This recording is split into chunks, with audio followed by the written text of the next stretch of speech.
guys. So ito yung araw na ito yung buhay ng bilang isang OFW na kahit anong oras kang gisingin ng amo mo, kahit saan ka pwedeng dalhin, sige lang. So ito, pupunta kami ng amo ko sa sa hotel. Actually, ano to guys, old video. So kaya nag-start. So nag-start na kasi ako. Kaka-start pa lang na magiging vlogger. So welcome to my channel.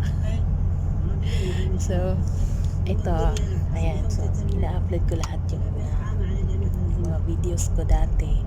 So ito, start ako hanggang paisa-isa, dalawa-dalawa, ganyan. So ito yung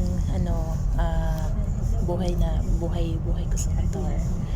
So ang dami ko pang videos na dapat i-upload. So yung mga ibang lugar na pinupuntahan namin, so i-upload ko siya dito, yung mga